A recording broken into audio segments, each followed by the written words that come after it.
It's Law Talk with BJ, the podcast where trial attorney and legal commentator BJ Bernstein and her guests discuss the latest issues from around the legal world. BJ is a frequent commentator on television and radio. She's unique in that she not only comments on legal issues, having been lead counsel on numerous high-profile cases of national interest, but her relatable personal style allows the viewer to understand the law behind the headlines and why it's important. Now, here's your host, BJ Bernstein.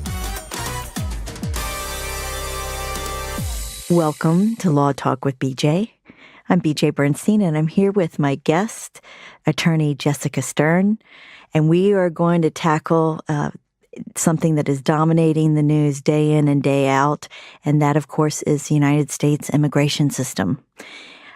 Don't turn off the podcast. It's important for so many reasons to actually understand. There's so much rhetoric, there's so many words, and yet we don't really know, again, the baseline. And that's what we're going to do with this podcast today is talk about the baseline of what types of immigration, what are these categories, what is the terminology, and where do we need to look, our politicians and all of us, in looking forward and figuring out how to handle where we are now. And so, Jessica, welcome to Law Talk with BJ. Thank you for having me, BJ. You're right.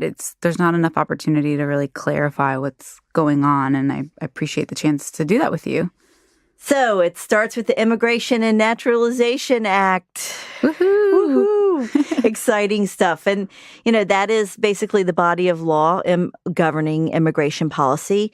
And it provides for different categories of persons who can come in and how they can come in legally. Mm-hmm. And you work with folks in that very area. So first, let's just start about, before I get to the categories, give us an idea about your practice of, who calls you and what kind of things are you working on in general? Sure. Well, we have a crimmigration law firm. I like that. Thank you. Because we've realized that, non-citizens have a whole lot at stake, and there's a lot more that's going on when they're here in the U.S. and dealing with life like the rest of us are dealing with. But on top of it, there's extra to be worried about, and that's your status and how secure that is. And also that criminal and immigration, not that everybody who comes in is a criminal, correct, but sometimes illegally coming in is a criminal status. That, and also being here even with status, something could happen that you never would imagine, just like it could to any of us. You could get arrested, and being arrested and not being legally present creates a whole nother set of things that we can talk about, right? Exactly. There's so many more consequences for someone who's not a citizen. So a lot of folks come in, first you have that, I think, the concept of family-based immigration, that people are already in the United States, they're citizens, and then they're trying to get family members to come into the country. Can you tell us a little bit about where we are in terms of immigration law about a family preference system? Sure. These are the happy cases we have that are fun to work on because there's somebody who's either a permanent resident or a U.S. citizen. Okay, stop. Permanent resident. Let's give us a definition. Okay, so a permanent resident is someone with a green card. So we've heard green card before.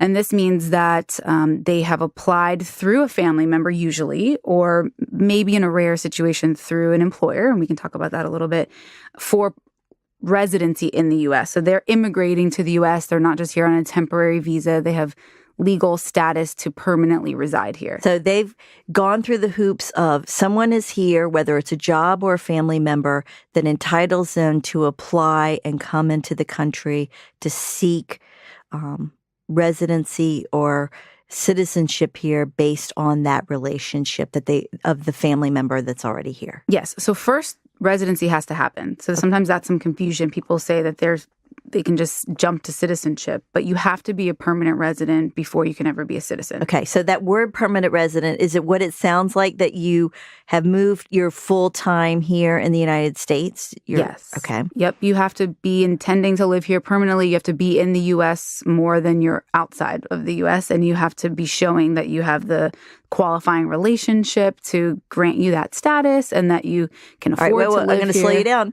qualifying relationship to Yes. grant you that status. What is that under the law? Under the law, it's a parent, a spouse, or a sibling. Okay. So immediate family. It Yes. can't be my cousin from, that 3 distant cousins Nope. letting me back in. It has to be that immediate family. Yes. And for the son or daughter, I don't know if I mentioned that one. So it's parent, spouse, sibling, or son or daughter. And son or daughter is over 21. So a young child can't petition for their parent. You have to wait until the son or daughter is 21 years old. What happens with grandparents No status can come from a grandparent. and aunts and uncles? Nope.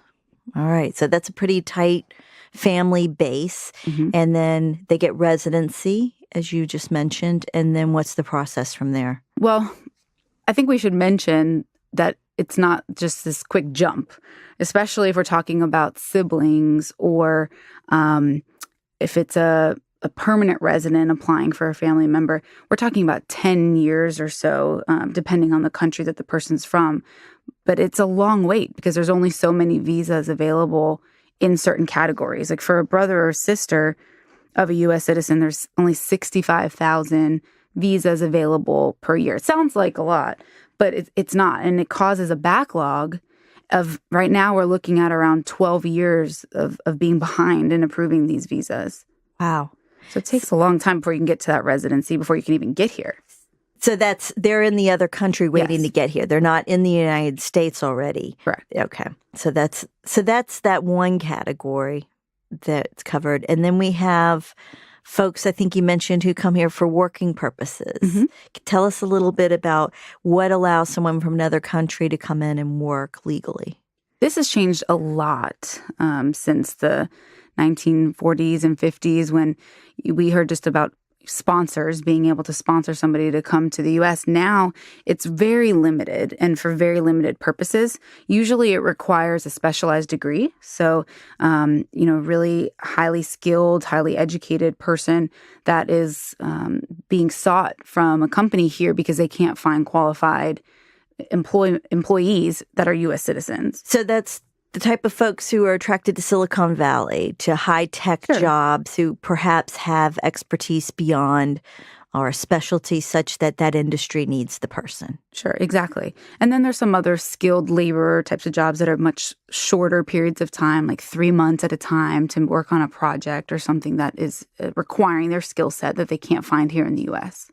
Do you have any examples of those?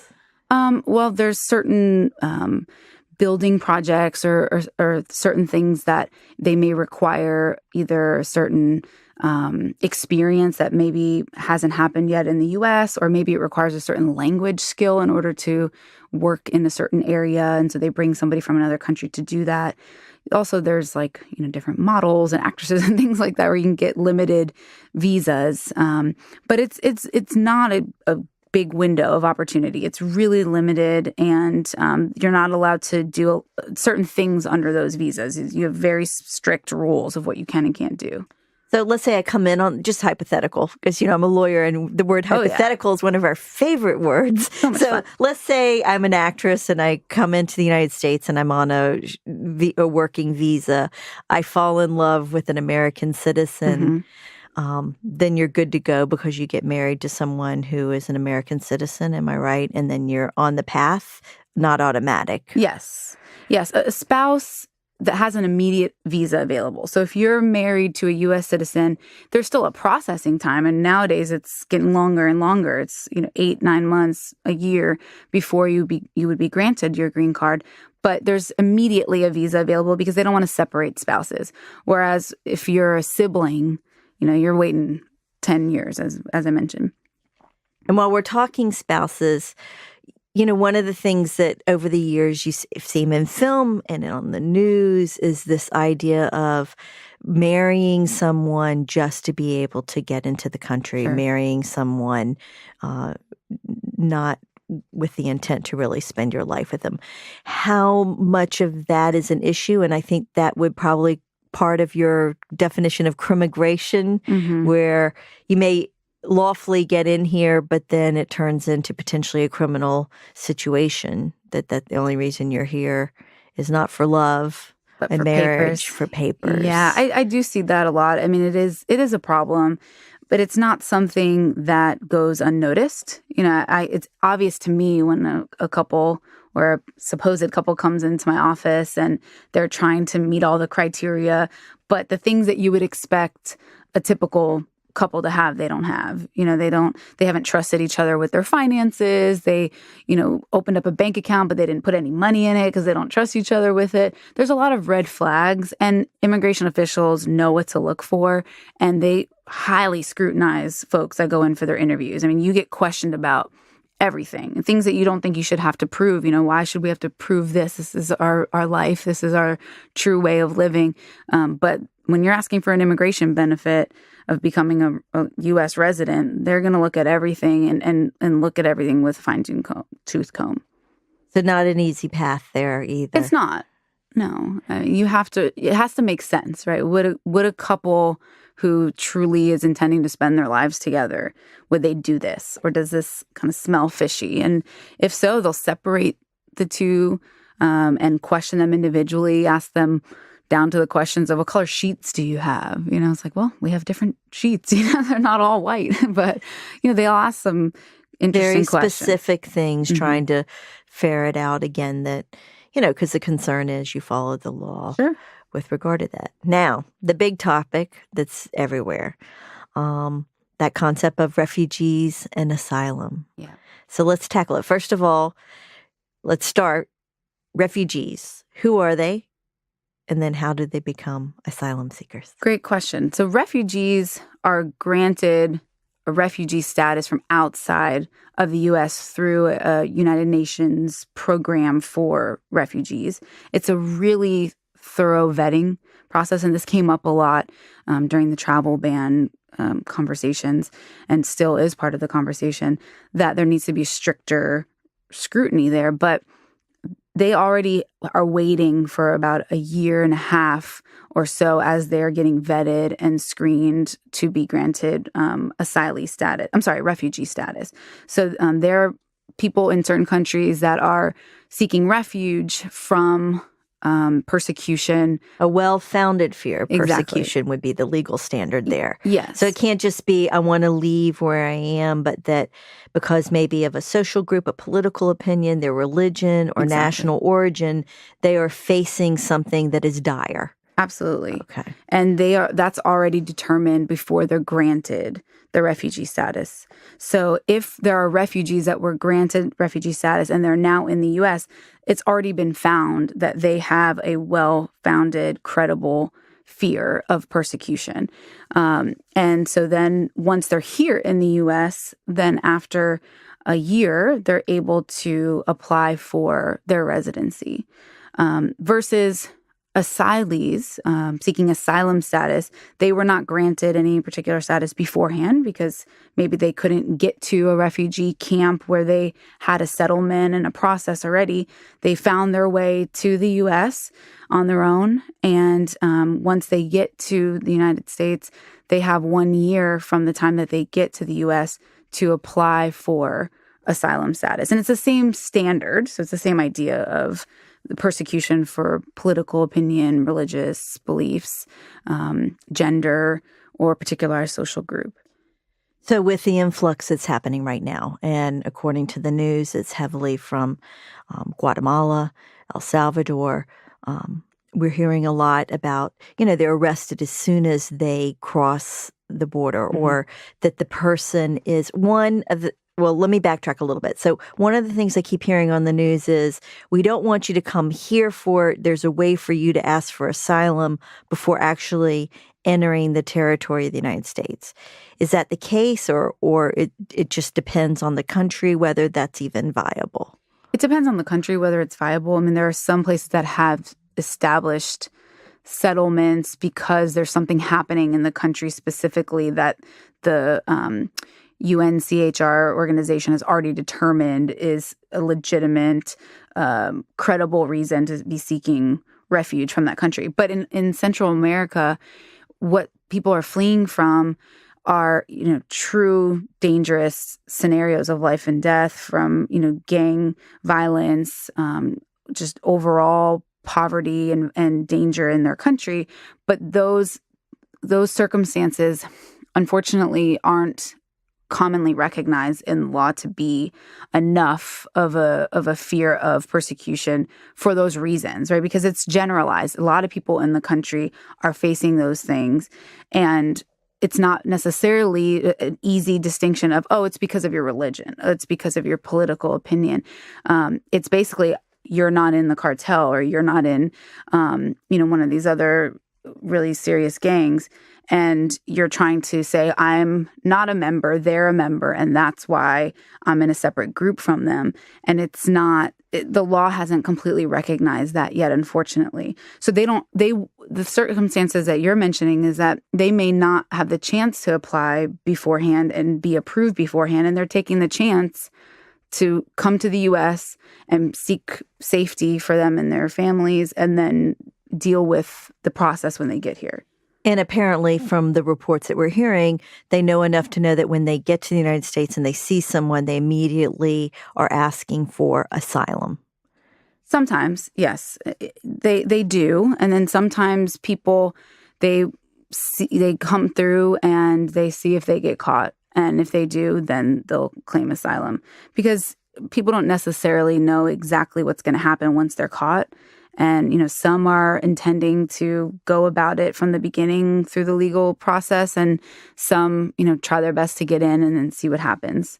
So what is, or can you give us an idea of what the law is in terms of what could grant you asylum? Is it what you just described, the fear, or does there have to be something more? Oh, it's such a high burden. I mean, the approval rate is so low. I think the national average is somewhere around 3 to 4%. And then Georgia, unfortunately, the immigration courts, it's 1%. Because what's happening is that when you first come in, you have to establish what that fear is, and you have to show that it's reasonable and it's based on one of those protected reasons. And you have to be able to prove it. You can first just claim what it is, but at the end of the day, if you're going to be granted asylum, you're going to have to prove why you have this fear and that it truly exists. And it's based on your fear in particular, not just it's happening in your country, but that you specifically would face this persecution because of that protected reason. So when they first come in, there's like a preliminary review of whether they have the basic showing of it. And then if they're approved for that, then they go through the official process. But if they haven't really met the necessary burden at first, then they get put into removal proceedings. And most people that are coming from Mexico, Central America, are getting placed in removal proceedings where they would then have to prove it to a judge. So they're automatically getting put into the deportation proceedings because they're not able to show the true evidence at the beginning when they first come in. So is that a shift with the current administration in terms of how quickly you're shifting over into those legal proceedings as opposed to coming, asking for asylum, and being released to be able to do that without being confined? The legal process hasn't really changed. It's more of the policy around it. So we're hearing about the zero tolerance policy at the border. And I mean, that kind of goes into a different conversation about being criminally prosecuted first. And we can talk about that if you want. But yes, let's go there. So before we go there, I guess just what was happening before was that you'd come in, you'd seek asylum, and then you were given some alternative measure to detention. So instead of being put in immigration detention, you were put on an ankle monitor, and you were allowed to go connect with a family member who may have already been here. And if you have children with you, they're with you, exactly. They remain with you. Yeah. Okay. And then you have a report date where you report to ICE, and you get a court date to ICE, have to keep the immigration and customs enforcement. Exactly. Yes. And 95% of people show up for their hearings. That's ICE statistic, that 95% are showing up when they're put on an ankle monitor. So they're not just like sent off into the country and to never be found again. They're showing up because they want to be able to be here legally.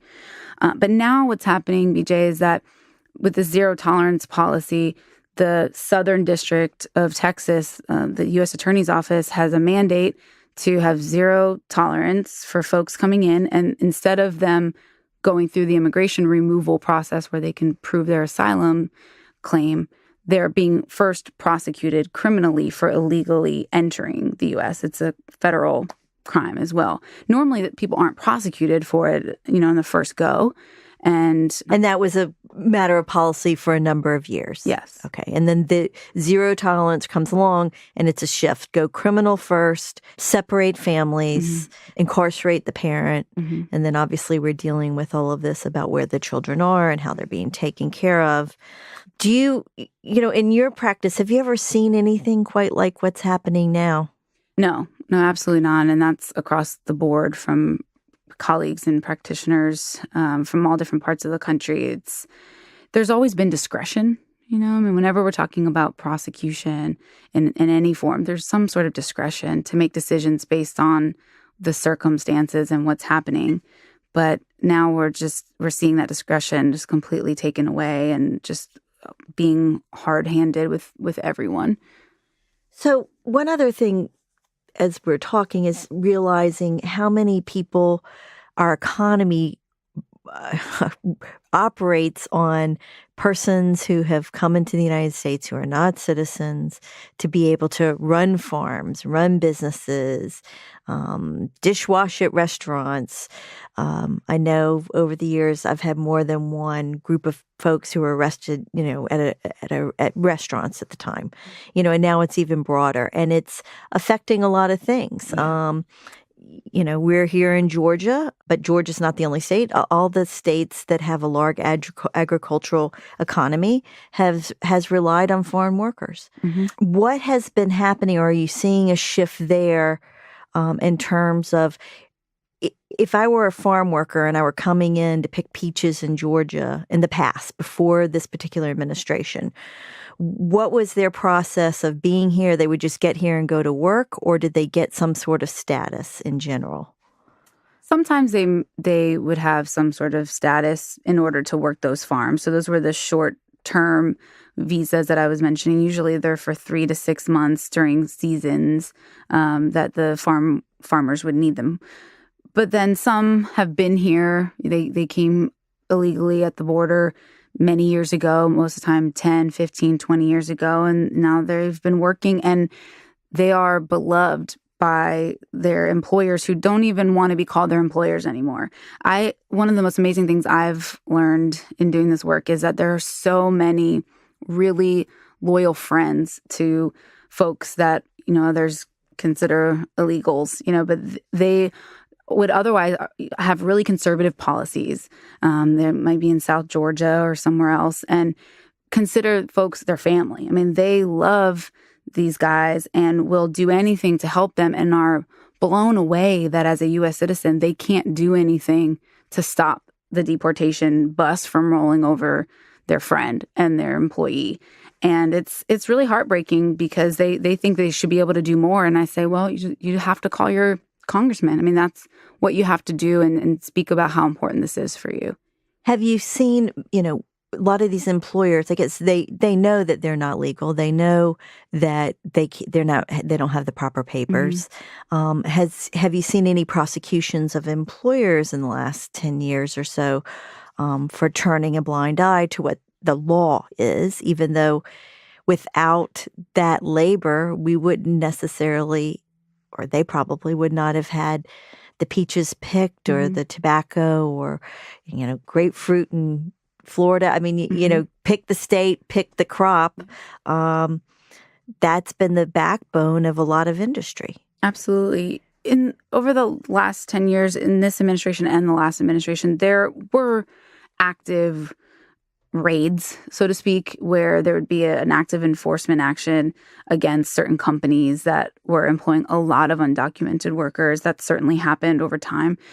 I haven't seen it as a consistent policy. I think that it's hard to enforce. It's also not necessarily in everyone's best interest to do so. It harms a lot of people. So I think sometimes there's a decision to not use enforcement when it's already limited, right? There's only so many boots on the ground, and they're not necessarily targeting employers unless it's on a large scale.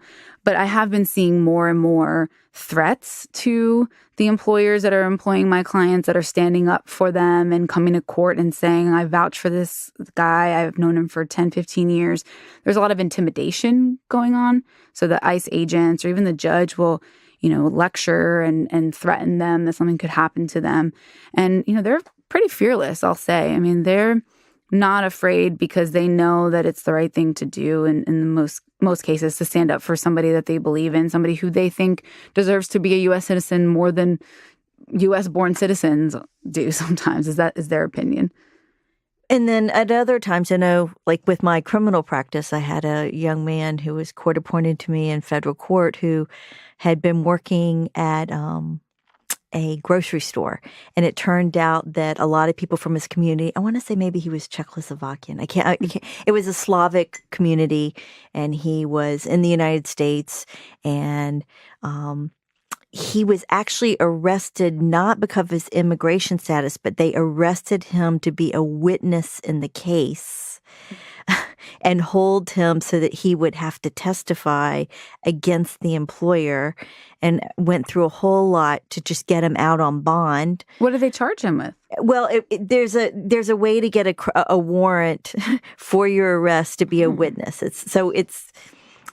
I forgot the exact name as I'm talking about I it hope here. they would give him a visa for that. Well, I mean, there's no, the whole you know what was crazy? S visa. No. And Wow. then he ended up eventually, I think he testified, and then he was gone. Wow. I'm sure you've seen this a lot too, where it's really hard for the federal government to give S visas because they have to be the ones to apply for it based on being a witness, and it's so rare that they'll do it. They want the benefit. They want the benefit, but not the other. And is there? Obviously, we're in a no man's land right now about knowing what's next in terms of immigration. But in terms of your practice, I mean, how are you, it sounds like from the news, it's just impossible to help someone. So you, as an immigration lawyer, what are you able to at least offer or do for someone in these circumstances? What we're really focusing on now is bringing hope back to the conversation.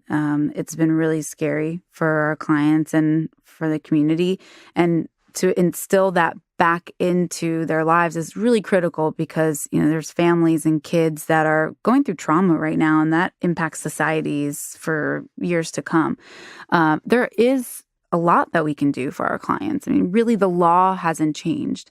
The policies have changed, and that's thrown us for a loop a bit. But now we know what we're dealing with. We know to expect the most enforcement possible. And so what we have to do is prepare. So we're helping our clients prepare so that they're not, sitting back and kind of taking their time to potentially make a decision about their status. But instead, if you're a permanent resident, it's time to become a citizen. There's a longer wait now for citizenship than ever before because people don't want to have their status at risk, and for good reason.